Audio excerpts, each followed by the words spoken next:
Thank you all for coming. Today's event, I'm really grateful to our speakers, Bob and Craig, and to Sulmaz Abu Ali, whose idea it was to, hey, we're talking about conflict resolution practice every Tuesday. Let's have a session looking at sports and peace-building practice. So I'm going to turn it over to Sulmaz for the introductions. Thank you. I'll have a seat. So thank you guys for coming, and thank you so much for the Center for Peacemaking Practice for hosting this event, to Susan and Jackie for helping plan this. Today we are going to be talking about sport management, and we have with us today Bob Baker. He's the director of the Center for Sport Management, as well as Craig Eschrick, who's the associate director of the Center for Sport Management. They are both also faculty at George Mason. Everyone's kind of familiar with sport diplomacy, I'm guessing here, a little bit? Okay. Actually, we've got a very diverse group here, so could I just kind of get the facilitator of our largest group here to just maybe stand up, facilitators, or guides of the group, to just kind of stand up and introduce themselves and let us know where you're from. Hi, good afternoon. I'm Barbara Huff, and I work at the Foreign Service Institute, which is the training arm of the U.S. Department of State. And I'm here with my two colleagues, Stephanie and Leah. Leah is Foreign Service Officer, and we brought with us 25 visitors from around the world, and they are all employees of U.S. consulates and embassies in different countries, and they work with Foreign Service officers on cultural and educational outreach programs. And they're here for a 2-week training program, so thanks for having us. Thank you. Thanks for coming here. And of course, we have George Mason students, we have faculty, we have staff, so welcome. And we also have Dean of School for Conflict Analysis and Resolution joining us today. So anyways, looking forward to a great discussion. Sorry if I missed anybody. Okay. So we're ready. Okay, now I have to ask one practical question. I'm assuming you don't want me to move. You can move around reasonably. I can move this. Okay, because when I teach a class, I normally do not sit down. Yeah. So do what is most comfortable for you. I'll follow you. Okay. So I am going to start and try and introduce some of the things that Bob and I have gotten involved in. And the first thing I want to say is this career in academia is really my second career and Bob's second career. Both of us come from the sports industry. I spent 25 years as a basketball coach after I graduated from law school. Now figure out why I did that. I can't explain now why I went to law school and was a basketball coach for 25 years. Neither can my father, who was an antitrust attorney for 30 years, and he was still asking me why. But so anyway, this is my second career. I've been a professor now for 7 years. 5 of those 7 years has been here at George Mason University. And during the second year here at George Mason, Bob and I had an opportunity to apply for a grant from our State Department colleagues. And that grant was to do programs overseas. We ended up partnering with a guy that Bob and I knew named J.D. Walsh, who had done many programs in the country of China and India. He'd been over to India about 15 or 16 times. And so we went to India twice. The first time we went to Delhi and Kolkata. The second time we went to Chennai and Bangalore. We did basketball clinics. We did coaching clinics, clinics for coaches, both basketball coaches and people that coach other sports. And we also did sport management seminars while we were in all 4 of those cities. And then in conjunction with the Basketball Federation in India, we brought 12 coaches from India to the campus, our campus on Fairfax County.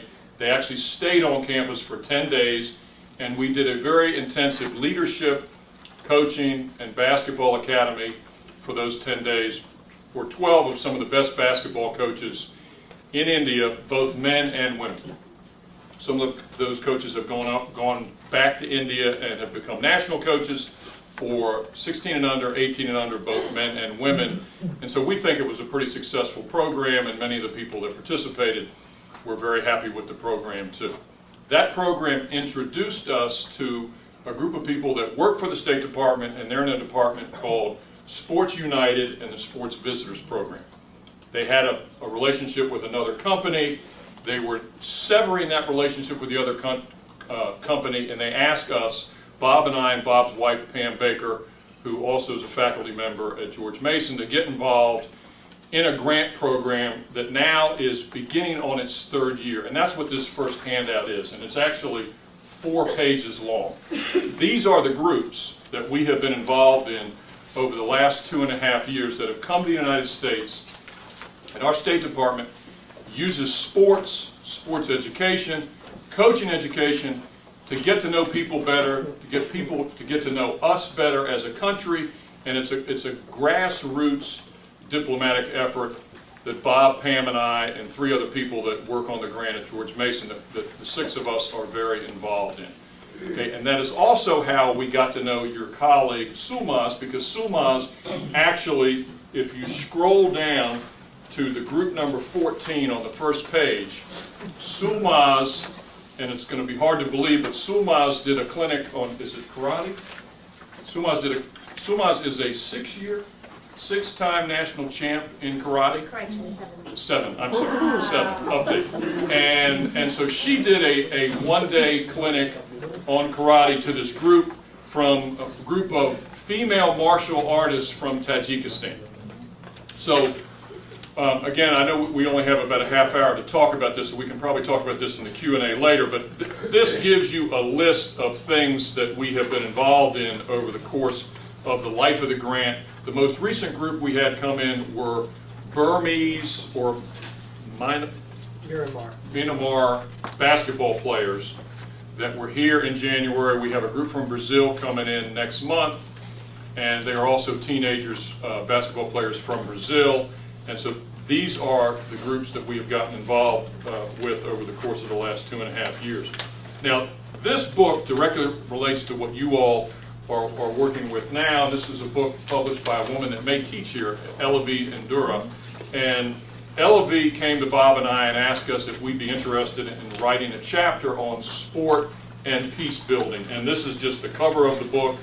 And Bob and I wrote chapter 7, which the first page of that is in your handout too.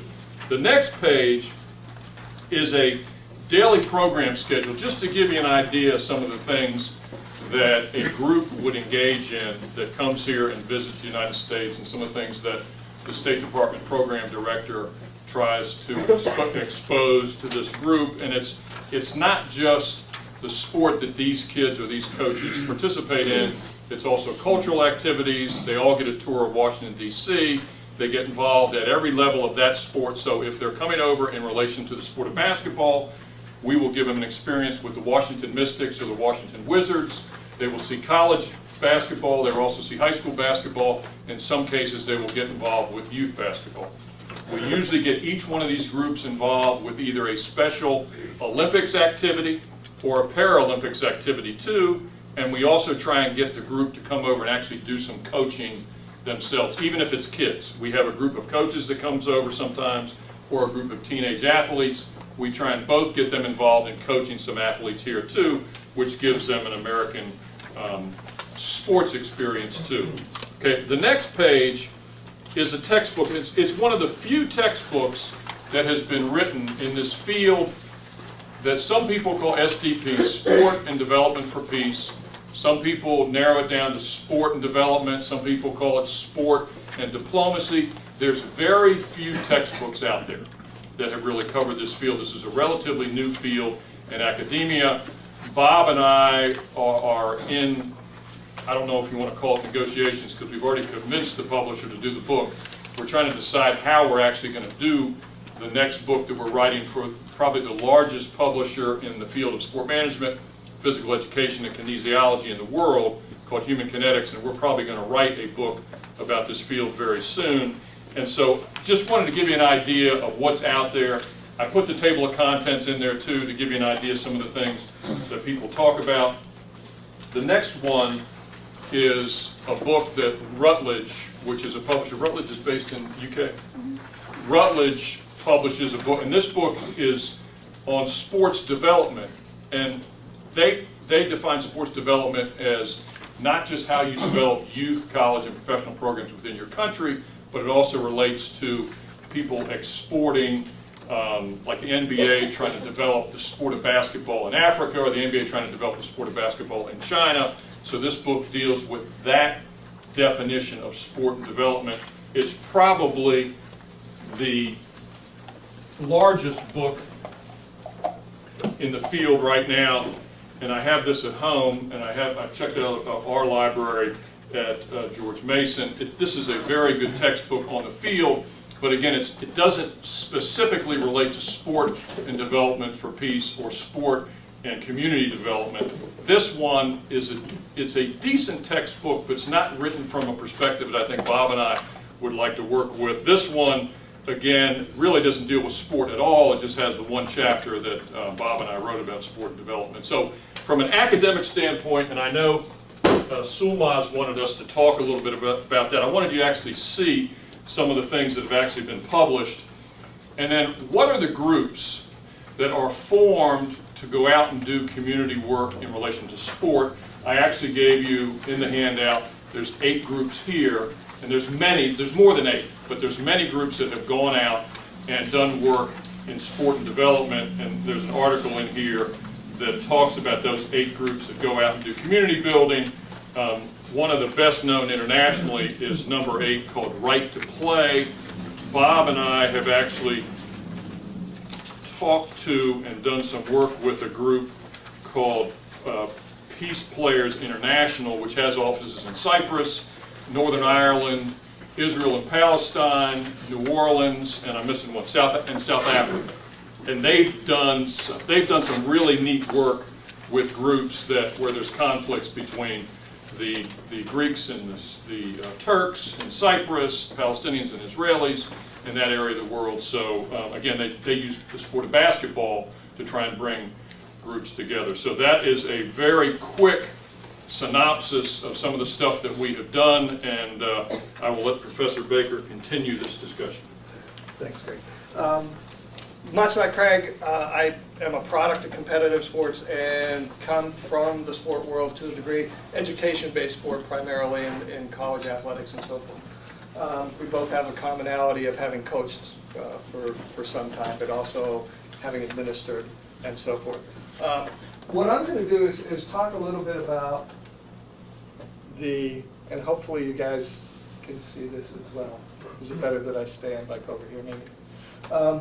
Talk a little bit about the basics for why we're using sport and the reach that we're having, and in particular an emphasis on the cooperative agreement that we are engaged with the Department of State in, entering our 3rd year right now. We're renewing this month. Basically sport being a universal language. I'm not going to go through all this stuff. Many of you have a much stronger background than I do in this, in terms of some of the things that have supported our diplomatic efforts, the multi-track kind of approach to that, and the variety of funding that occurs out there. And this is, the federal funding is just one means that can be used, but it has been, for us, very significant, and we've touched and hosted well over 300 people, and we'll have another 17 months coming up. And that's not counting the groups that we've sent overseas. We also host groups that come and from all over the United States, groups of young athletes who have an orientation here at Mason and then leave to go. Many of them are going to Russia, with hockey, different sports. But it's all sport-based, the things that we're involved in. Sport, the whole basis is that it's a social institution. It's an economic force. And the reason that we use sport for development and diplomatic purposes is that it has an impact in many people's lives. It's a universal language. People can relate to it, understand it, and it does serve as a vehicle, if we look at it in that sense, a vehicle to achieve other purposes, whether it's health improvement, whether it's conflict resolution as we're talking about with Peace Players, which is centered here in DC, by the way. And so there are many ways to approach it. I'm just, from a foundational perspective, the concept that it's, many approaches are top-down approaches, and I go to Vera and Naraya for that, in the sense that they're more efficient, but they probably have less staying power. And that bottom-up approaches of actually getting individuals involved with each other on a personal level. So some of the things that we facilitate when groups come to this country are really close exchanges. They have dinners at people's houses. And the use of sport is important because there is that close proximity. There are often opportunities to share the same goals. If they're playing with other people, they're trying to achieve the same goal within that team structure. We provide experiences with individuals with disability in sport, and that has been shown in our evaluation of programming that one of the largest gains that we're seeing in the populations that we bring in is their awareness of the inclusion of individuals with disabilities in sport opportunities. And that it's very different, and they get some really good ideas to take back. One of the other things that's part of the program that we're engaged in is we do an action plan with them before they go back, and then the multiplied effect of what they've experienced here,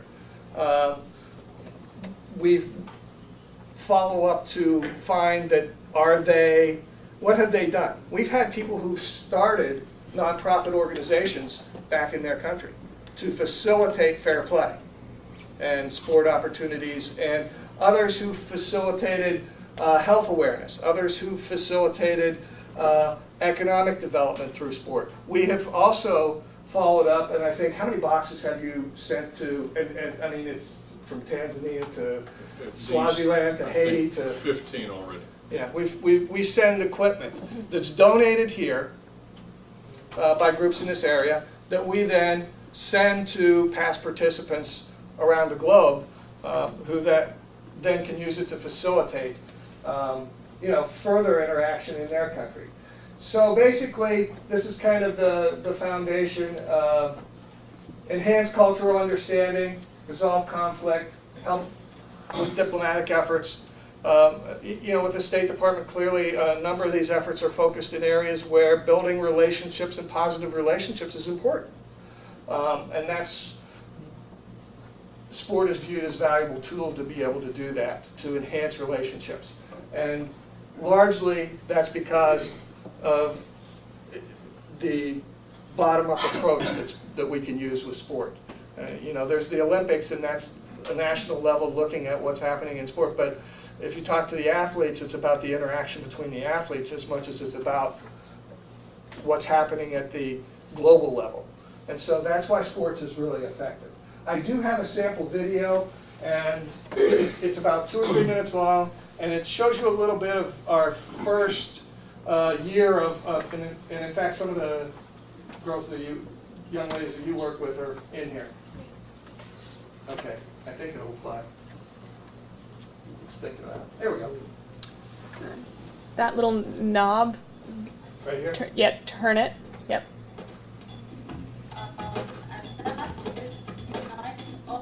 Uh-oh.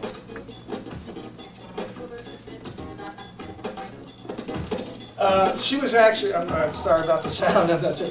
She was actually one of the members of the first women's club basketball team in Saudi Arabia. And it happens to be, the team happens to be owned by a Mason grad. Sorry about this. I'm not sure what's, it's all in slow motion. I don't even know what to do with this.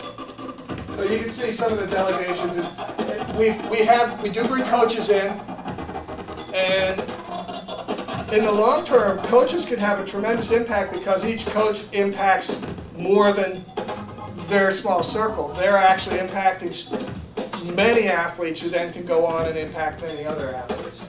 Yeah, I'm really not sure why this is. Did I do You something? want to turn on the sound or start it again, maybe?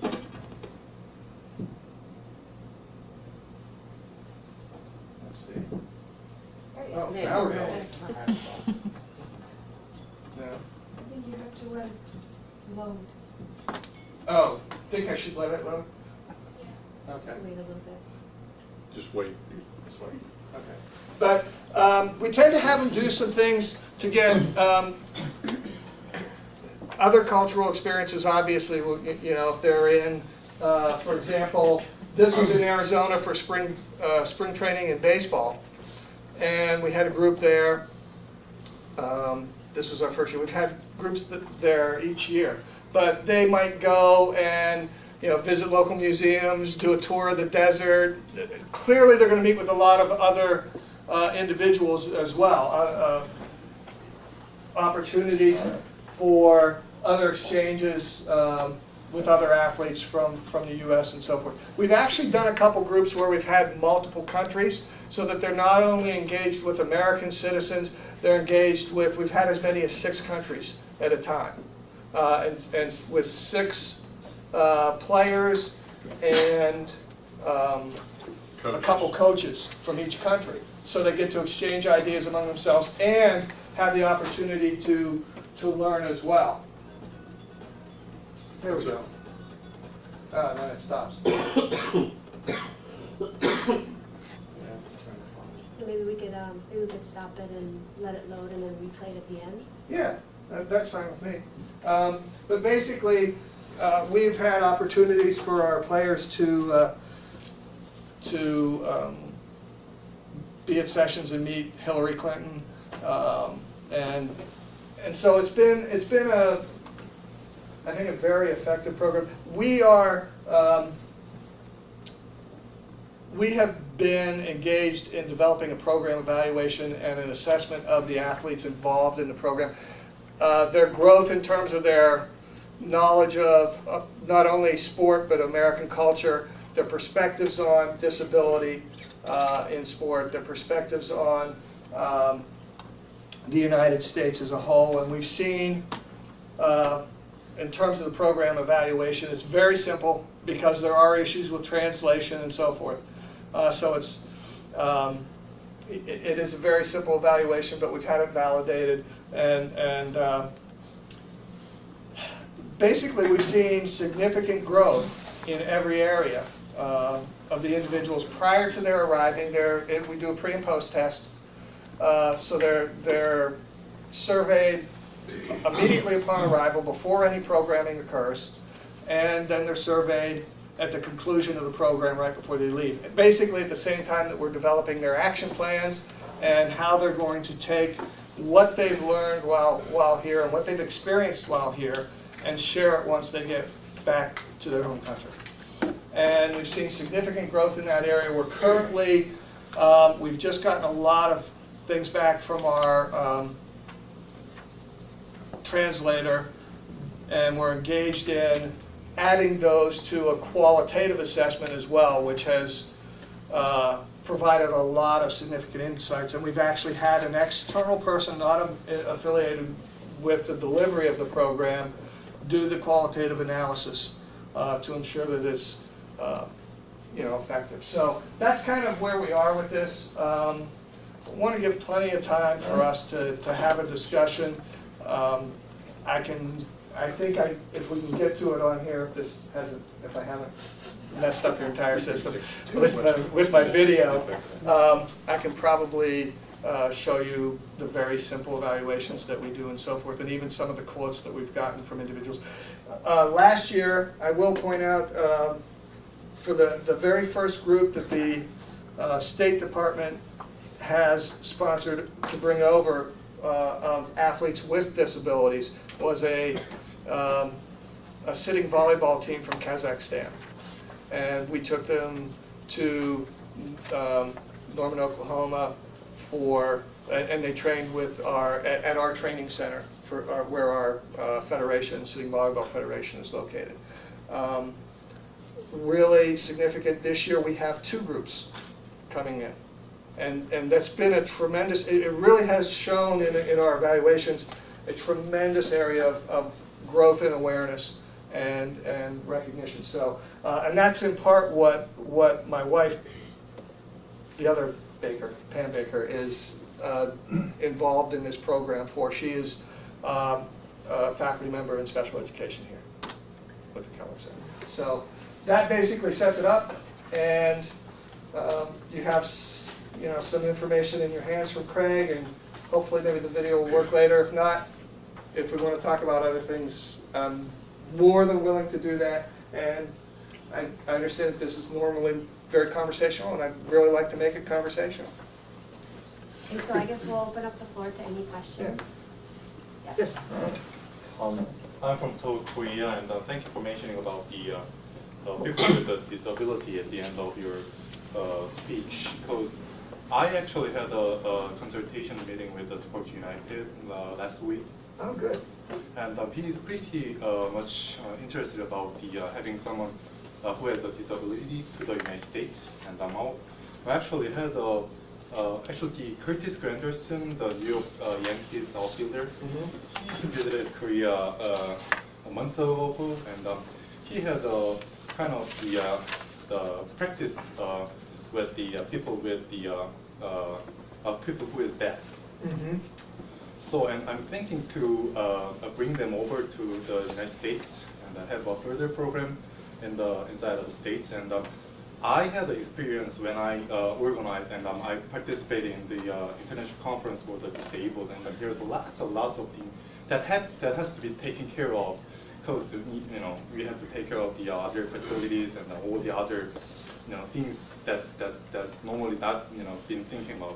So can you give any the heads up or any kind of things that can be taken care of before we actually? That's a really good question.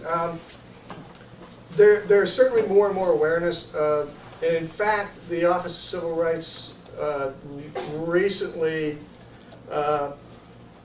passed a mandate for schools, which means at the scholastic and collegiate level both, to either, it's very similar to probably the impact that Title IX had, only it's relative to disabilities, that schools will now, and so what I'm saying is a lot of places here are going through those same questions. This is very recent, that schools will either include athletes with disabilities in their sport programs or set up separate programs for them. And it's going to be mandated that if you have athletics and you have people that want to participate, that you have to make those accommodations if it's reasonable to make the accommodations. If not, then you have to provide alternative experiences for them. And so some of the things that I think come into play with that is what determines a reasonable accommodation. I mean, that's first what is reasonable to do to make it safe, maintain the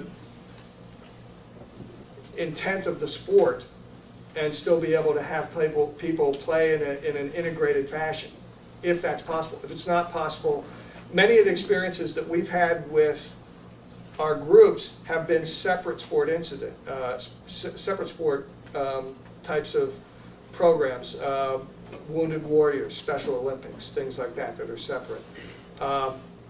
But there have been many examples. My first year coaching, I had 2 deaf athletes on my basketball team at the high school level. So there are many instances of that inclusive nature, and if it's possible to include, then that's great. In terms of managing those separate programs, I think there's still, and feel free to jump in, anybody else too. There's still all the same things that other programs require in terms of management, but they may, for example, in the case of, I'll use the Kazakhstan situation. We got to Oklahoma, and they had reserved accessible rooms, but because most of those individuals actually were using prosthetics and not in wheelchairs, the accessible rooms were more dangerous for them than a standard room with a bathtub because of the slippery surface and so forth. So it was a matter of knowing the needs and meeting the needs. And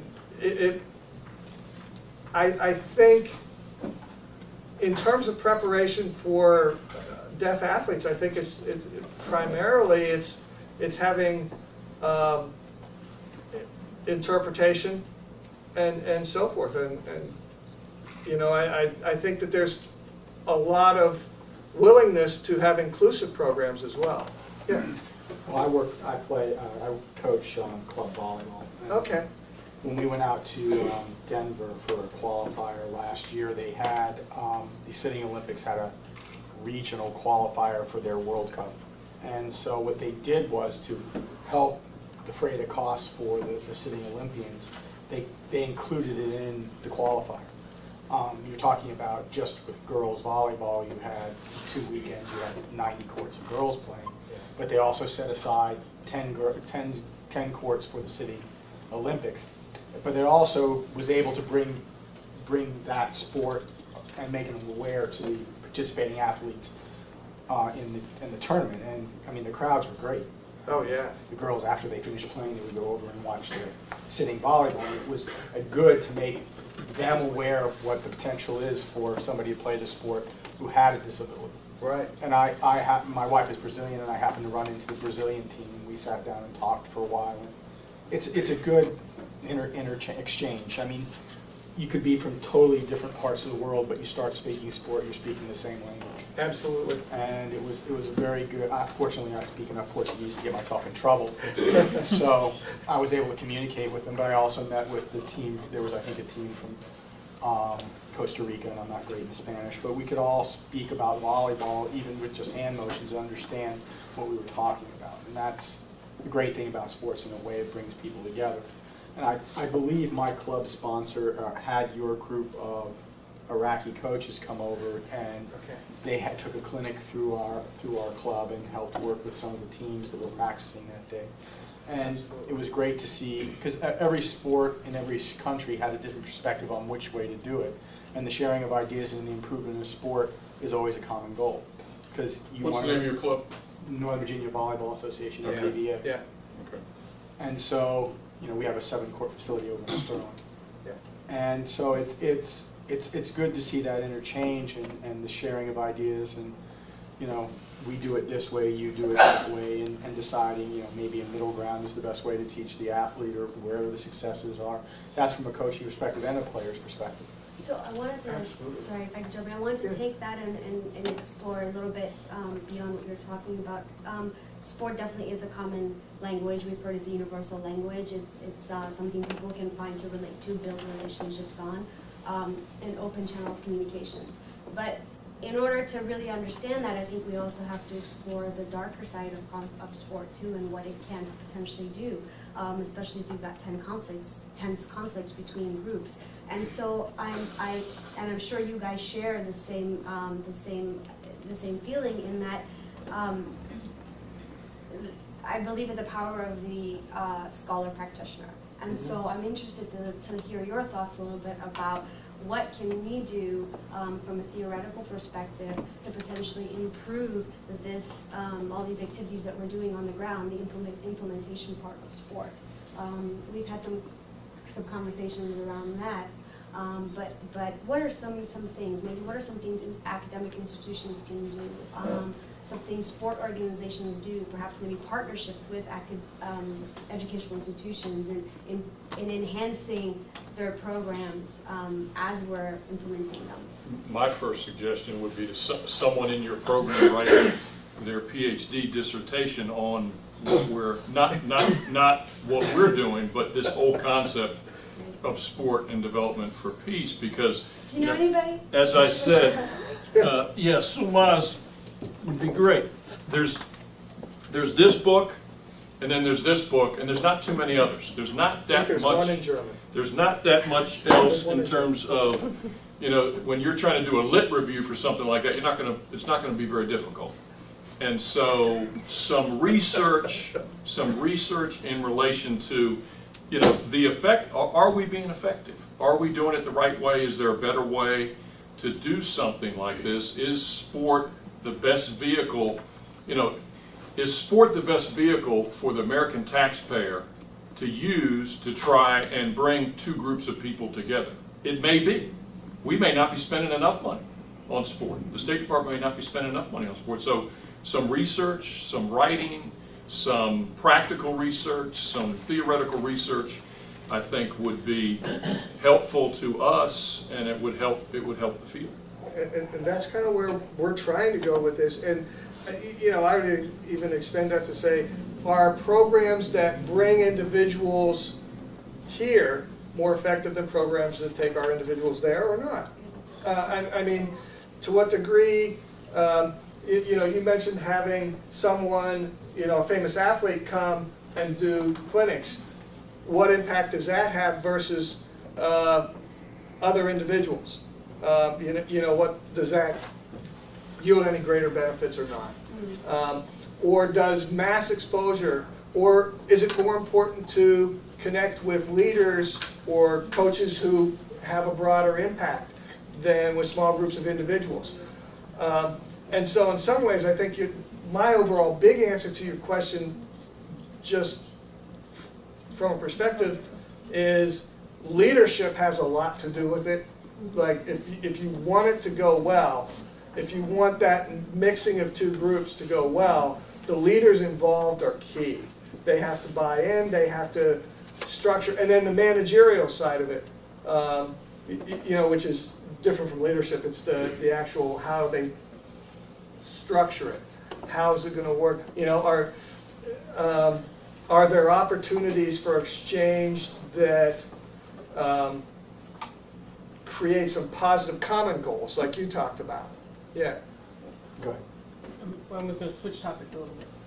Well, I mean, I was talking to John Kessel, who's the head of USAB's education department, and he's been going out and going around the world and showing them how, for very inexpensive, you know, just putting up 2x4s and stringing a rope, that they can set up a situation where they can train and teach people in volleyball, understanding that not everybody's going to be able to go up into an indoor facility with a net, sport court, whatever they need, but they can do it on a very simple basis and be able to offer it to children as an opportunity to build discipline within themselves, to be able to compete in a friendly and positive way. And a lot of the sports, and I don't know if a lot of people realize, a lot of the sports federations within the United States, USAD, U.S. Tennis Association, have been working on these programs to try to export the sport outside of the United States and in poor communities within the United States, to bring the value of their sport and bring the positive values of their sport to other countries and other areas. Thank you. Susie? Yeah, if I can switch the direction a little bit. What I've seen with sport and peace building is I witnessed a Moldovan Transnistrian mixed soccer team play against a Northern Irish team that was a mix of Catholics and Protestants. And so that was bridging two conflicts, and then they played each other. And they had the official negotiators from both sides, the Moldovans and the Transnistrians, sit down together to watch the soccer game. Except they call it football. But so sport as a way that people from warring sides or a ceasefire in place, not yet willing to necessarily deal directly with the overall settlement of the conflict, but willing to recognize each other's sportsmanship on at least the playing field in a sport. And I'm seeing that in work in the Caucasus, where very tense ceasefires in place, but sports is an area that doesn't seem to be politicized. I noticed one of your slides mentioned, well, sports can open conversations. And so, you know, I remember a story of some wrestlers went to Iran, I think, at a time when the U.S. had very little contact with Iran. Do you have examples of, and has anyone done research on this very thin lit review that needs to be expanded by some doctoral students in the future? Are there examples of where the sports leads to not just the rehumanization and the human connection of, okay, we do have some things in common, there's some topics on which we can converse, but also some other conversation about, gee, should we reestablish diplomatic relations? Should we have some negotiations about this thing that we were ready to shoot each other about a few years ago?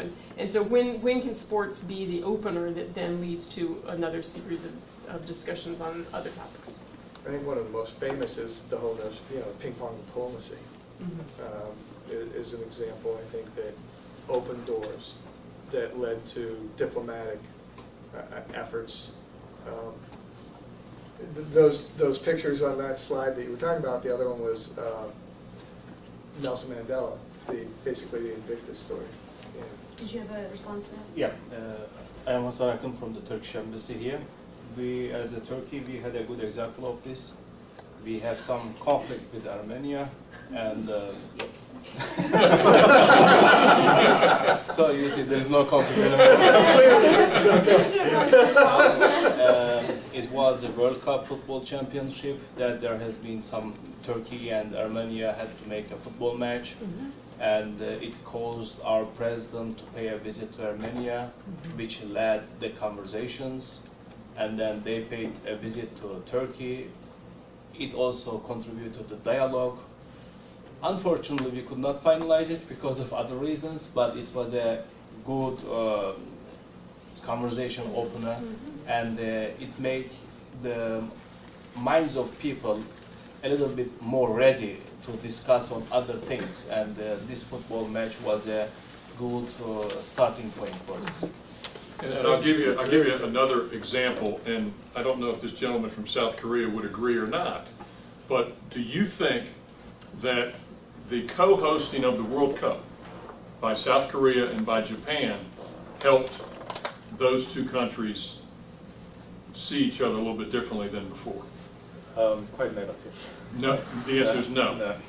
And so there has been, I think I've read one article, one paper about a discussion about that, about did the co-hosting of the World Cup by Korea and by Japan actually help relations, and that's it. So why aren't there more? Why haven't we read more about ping pong diplomacy, about the Turkish relationship with Armenia, and so I think those things need to be explored in much more detail. Yes. I have a question. Yes, go ahead, and then I'll come back. I'm Dhruva Shah from Kathmandu, Nepal. Actually, Embassy Kathmandu does sport outreach program through which American officials and locally engaged staffs go out to the schools and often compete with the young students in the schools and colleges.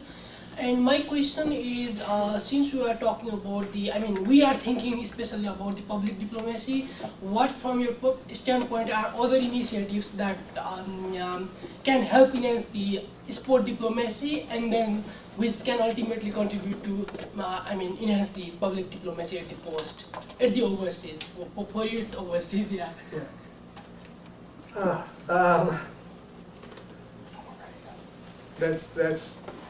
That's a deep question. What things can contribute to it? I think personally,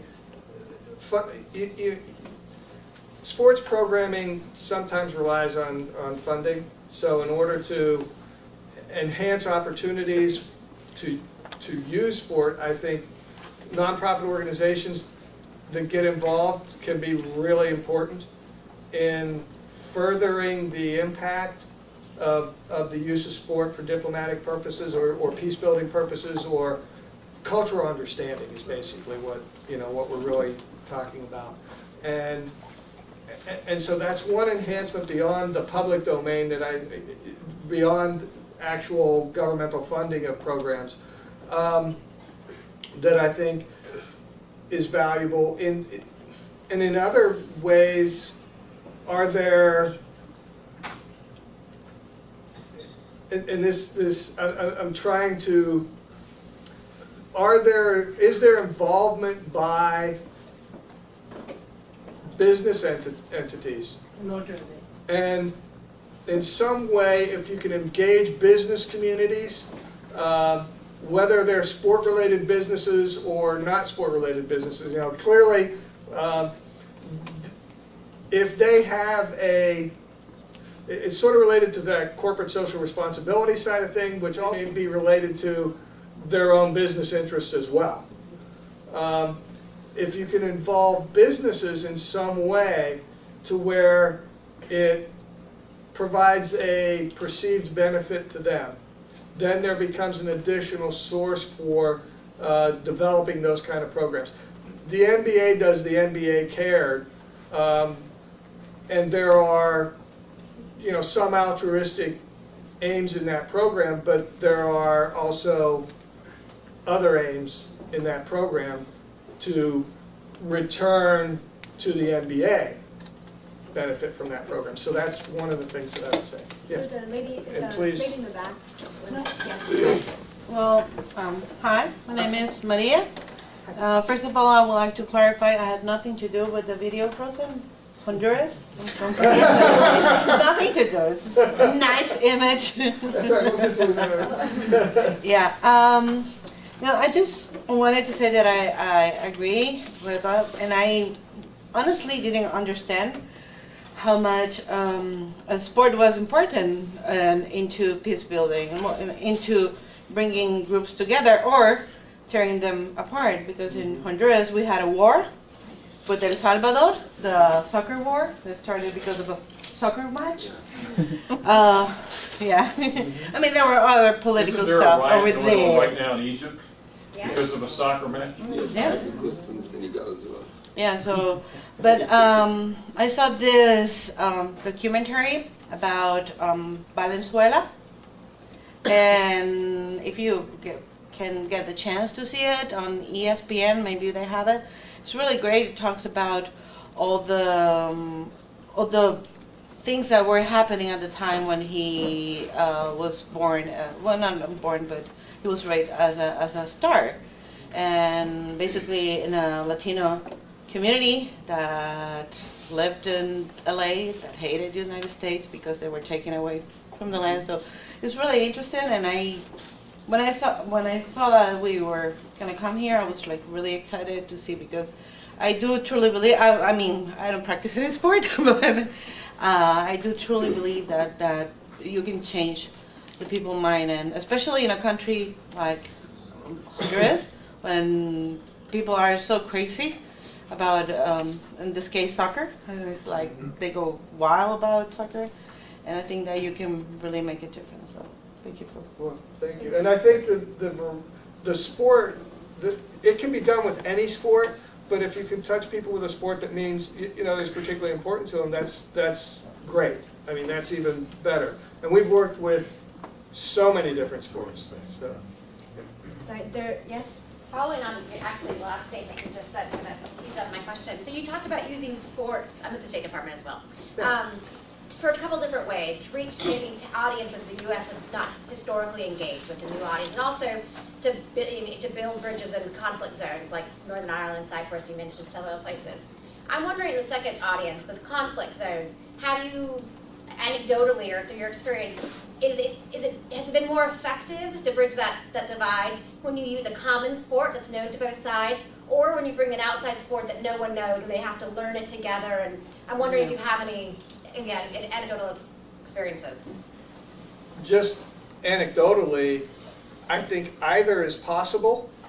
I think part of the key goes back to the concept that if you put those two sides on two different teams playing against each other in sports that they already know, there is the potential, if it's not managed properly, to create more conflict. Right. Sure. Because their goals are opposed. Right. If you can mix those participants, you know, so that they're playing with people that they traditionally would have conflicts with, then they have common goals and they work toward those goals. And in that sense, if they know the sport and are similarly prepared, then that's fine. But the idea of learning the sport, the goal would just be different. Instead of succeeding at the sport or advancing, they're learning the sport is the goal, and to become better at the sport and to potentially help each other become better at the sport. So it all depends. Again, that comes back to having appropriate management and leadership conducting those programs. But I'm wondering, breaking down the walls between maybe like, youth from the different sides of the divide, have you seen one method be more effective or not? I don't know that I have. We actually do team building with every group that comes over. Because a lot of these groups don't, before they get on the plane to leave their country, they haven't met each other either. I mean, because that's one of the goals of the State Department is to try and bring people from all over. You think about India with over 1 billion people, a lot of these people have never met before, including the coaches. So the State Department does a team building exercise. We actually have a group called The Edge on our Prince William campus that does team building for elementary, junior high, high school, and businesses around the Northern Virginia area. We expose them to this team building session the first day or the second day that they're here. And I'd say of all the things that we've done, that's probably the most effective to get these groups talking to each other and meet each other right away at the very beginning of the 2-week program. And so that would be the answer to your question in my mind. I don't know if there's one particular method yet. I mean, again, the theme seems to be here, more research. Whatever sport you do engage, I think really what you're doing, the key component of that programming is to do tasks together so that you do learn, and that builds this confidence building measure. So whatever your sport you use, whether it's new or it's not, the thing is there's an element of working together to learn something about the other. I don't know exactly, but I do think whatever you use. I've seen done overseas myself, Right. and I don't know either. I was wondering because you guys do it often.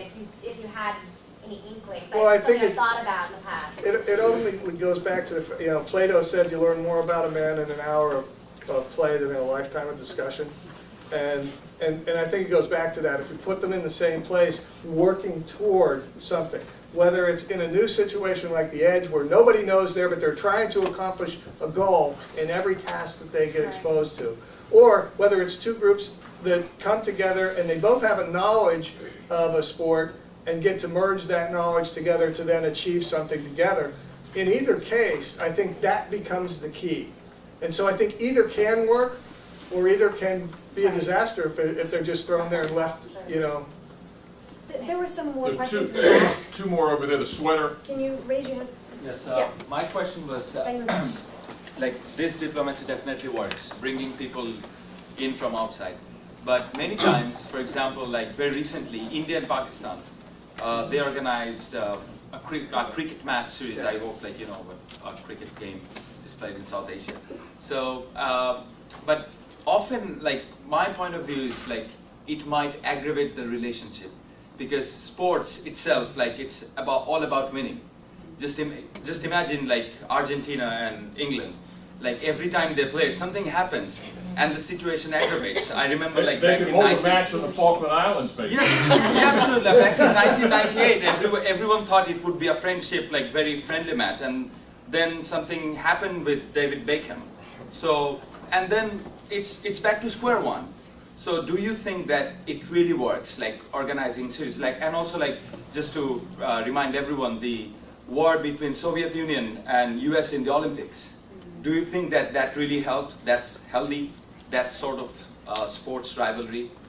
I would also add one thing to my colleague here. Even in my country, for example, not only on the international... What country? Lebanon. Lebanon. Okay. Not only on the international spectrum, if we are let's say, having teams playing from different continents or different countries, but inside, let's say, my country, there are teams who are from a certain region, and other teams from a certain, religiously affiliated area. And also, this tension and this, enthusiasm in the game would drag out, some tense slogans and even provocative chants in the game. So, from the other side, also, it might lead, to a sort of...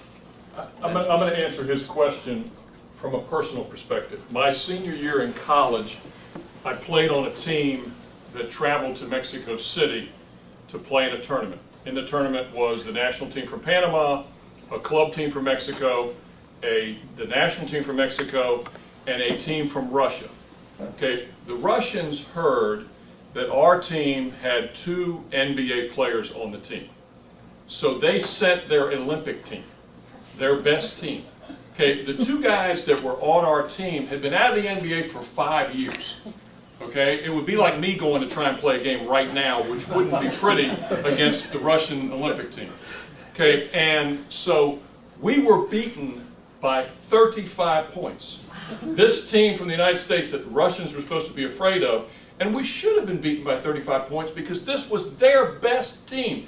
This was 1978, before they started sending people to play in the NBA. People started playing all over in Europe. This was before Russia had split up. This was the USSR's best team.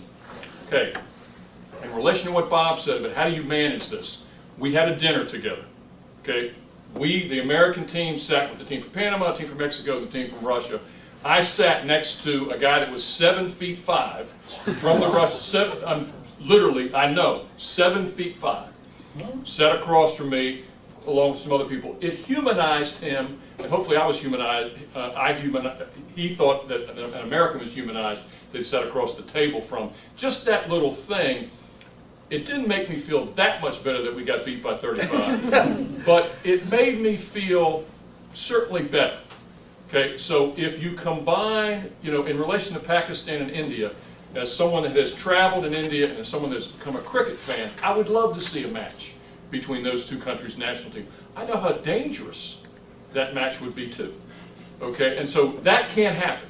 So the managers of that event, and that would take a lot of money, a lot of security, a lot of things. It would be great for those two teams, and for those two teams to be able to have a picture like Nelson Mandela with the captain of the Springboks.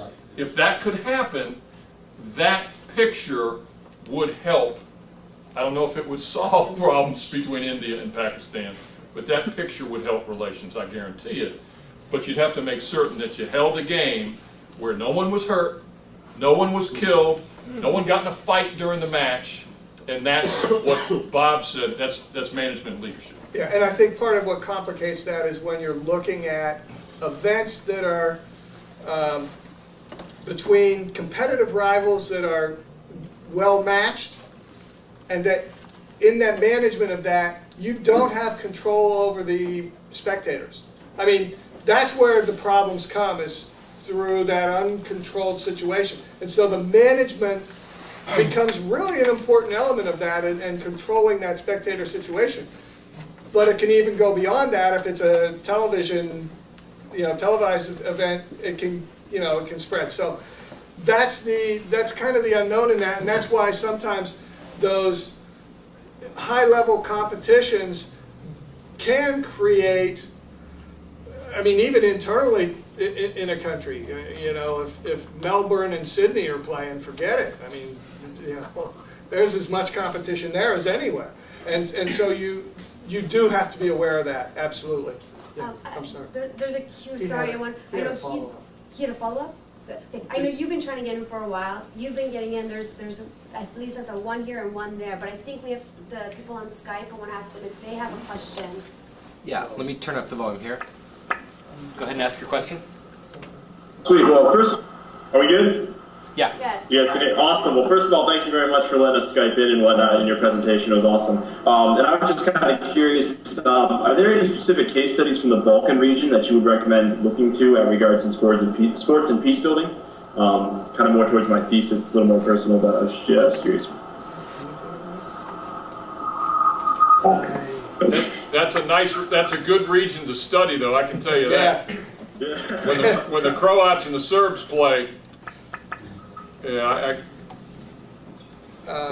can't think of it.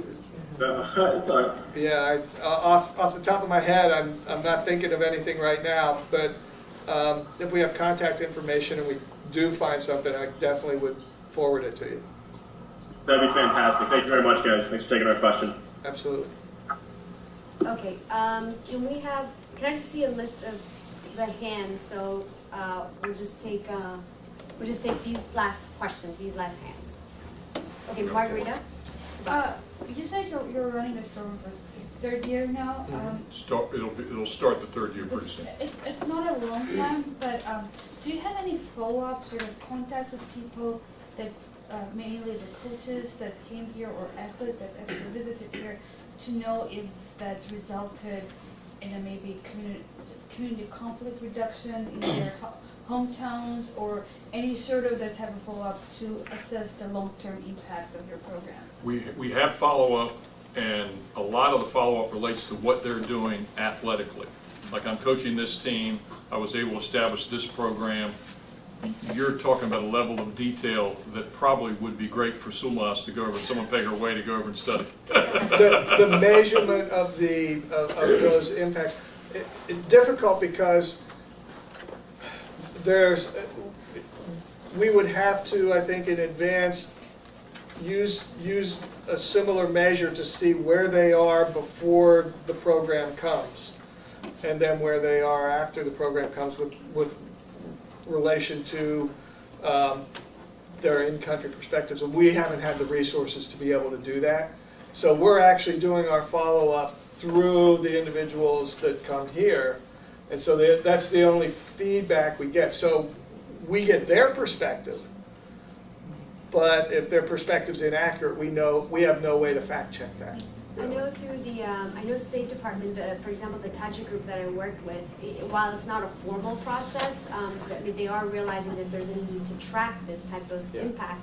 And so I know they've informally, started, for example, like a Facebook group, and they stay in touch, try to see, have they implemented the stuff that we talked about, and what are the impacts, but nothing formalized. Can I see those hands again? I think there was two in the, yes, okay. So, gentleman right there. No. Thank you. My name is Nelson. Just following up the issue. Where are you from? From Sao Tome and Principe, two small islands in the west coast of Africa. Yes, when you mentioned the issue that exists between England and Argentina, and I would like to say that in my point of view, there are two sort of hate, I would say hate for the sport practice, that depends, that can create a condition for the peace development. If we have two teams that have been competing for a long time, and then there is a hate, each time they go to play again, the hate will increase. This is what happens. But if the hate that exists comes out of sport, if it's just something between the two countries that has nothing with the sport can help these two countries, these two people, the population to enhance the peace. So this is just to separate, because what I see, even in a country when there are two big teams, always when they compete, it seems that the hate starts increasing because of the competition.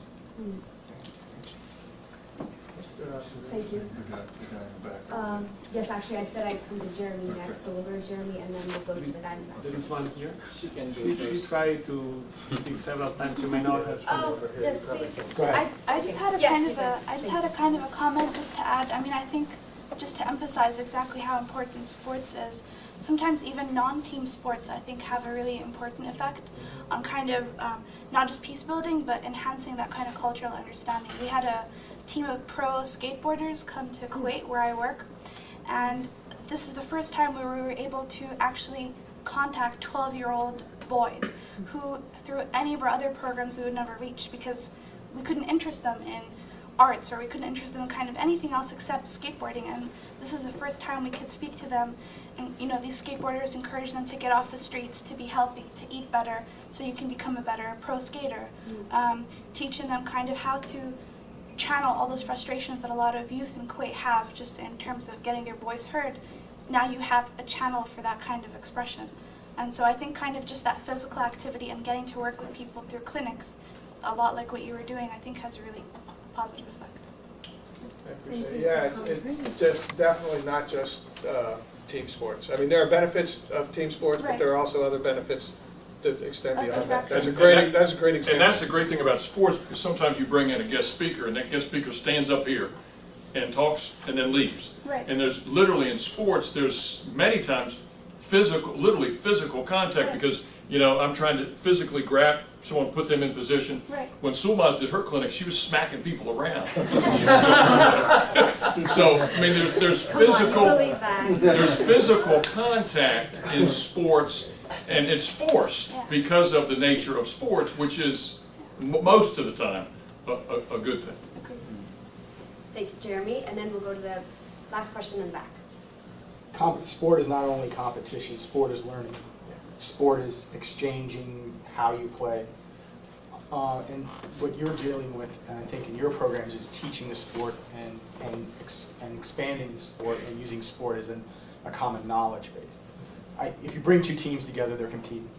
If you bring elements of two teams together, you might have offensive players and the defensive players understand one another, but they don't understand the offensive player.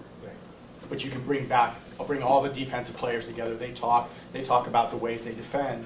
There's a commonality. The offensive players talk about how they get around the defenders. There's a commonality. And you can go out and say, okay, your defense, your offense, you're together. The other offense and defense are together. You're now a team. Work out your strategy. So it doesn't always have to be in competition. Right. It can be a collaborative learning environment where you're expanding the knowledge of how you play the game. And then the competition sort of leaves, and there's the mutual learning and mutual improving as an athlete. Right. I think this emphasizes the management leadership aspect. Absolutely. And you can have an event that never goes to competition. Absolutely. If you want to, and it can be as productive as an event that maybe has a final game. Right. And where you mix the teams or you have the teams together. But the learning experience is sometimes the best part of it. We certainly do that. I mean, with a number of teams that have come here who've practiced with teams and mixed practices and never compete, and it's really beneficial. Absolutely. And again, I think you're absolutely right. It's a learning process. You're learning the sport and you're learning about each other. Yeah. Last question. Yeah, I'm from Jakarta, Indonesia.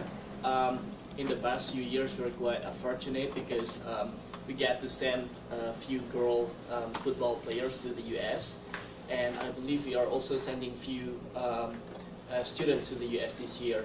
And we're also getting... Group number 35. Yeah, I saw that. March 15th. It's coming soon. And we get to host a few NBA and WNBA legends to come to Indonesia, and we usually travel them to some other cities throughout the country. And I just wanted to comment on what Suma has said, like which one is more impactful.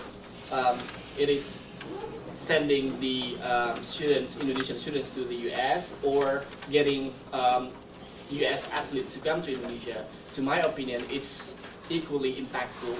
But then what I can say, well, my portfolio is not sending or selecting these students to go to the US, but my portfolio is organizing this NBA and WNBA legends who are coming to Indonesia. But then these students who are going to the US, I believe they have like fond memories from their visit in the US that they will carry for the rest of their life.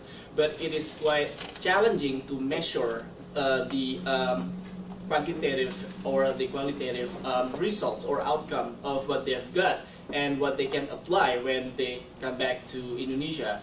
But what I can tell more is if you're getting NBA or WNBA legends coming to Indonesia, we are usually organizing the events more into like media intensive programs. So we've got a lot of media coverage, and we've got to reach out to millions of Indonesians. And not only that, the last one we've got last year, we've got WNBA legend who survived breast cancer. So again, to comment on what Suma has said, like it was another part of the legend or the athlete that we can use to talk about. And then we like several times we organized a discussion on women and breast cancer. So it was quite something. And then in one of our basketball clinics, the ambassador joined the groups to play the clinics, and then it was quite successful. Why? Because the ambassador's team lost, and then he had to do push-up, and then the next day it was like on the front page of the national newspapers. It was quite funny. So you created an international incident. But the ambassador didn't mind to do that because it was a lot of fun, and then all the kids, they had a lot of fun with the and they went crazy, to see this NBA legend and WNBA legend, and they get to play with them. And then not only that, we are also, well, without the support financially and then venue partner of local organization in Indonesia, we wouldn't be able to successfully organize the entire program. So we've been working with this particular organization in Indonesia to organize these programs throughout the country, and then they support us financially, and then they provide us venues for free. So one of my question is that, like the past few years, we only receive what the Sports United Committee give us. Like, is it possible if we choose like who, like from the NBA or WNBA, will be able to get or to give more impactful programs for an Indonesian audience?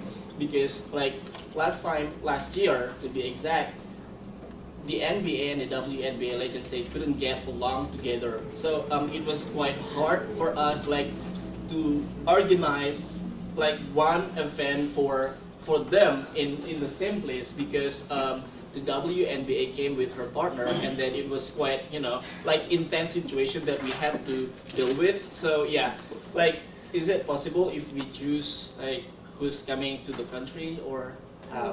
That's a managerial decision at the level within Sports United, and I would say those are individual commitments by individual athletes. There's no prescription that any person has to go to do those clinics. So in some way, I'd say that's the reverse side danger that you have in relying on one person. Is that person going to be good?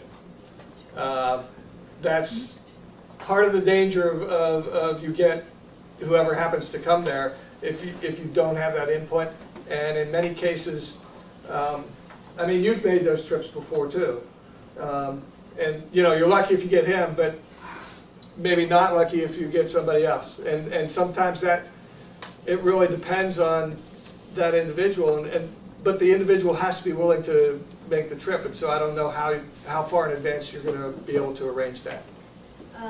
Thank you. So Yeah, I'd like to close up and maybe offer like 15-second closing if you want to make some last remarks, and then maybe end with your video. Yeah, I'll try to turn that on and see what happens. I'll be less than 15 seconds. I really enjoyed this, and thank you for the questions, and Sumas, thanks for helping to put this on, and hopefully this is the beginning of more joint discussions between our campus and your campus, and sport management and conflict resolution. Thank you. Really appreciate your participation. I'll try to play this, but at the very end I'll flip to the last slide. My email address is on there. If anybody has further follow-up, please feel free to get in touch. Afterwards. Let me also say, yeah, the room is reserved until 2 o'clock.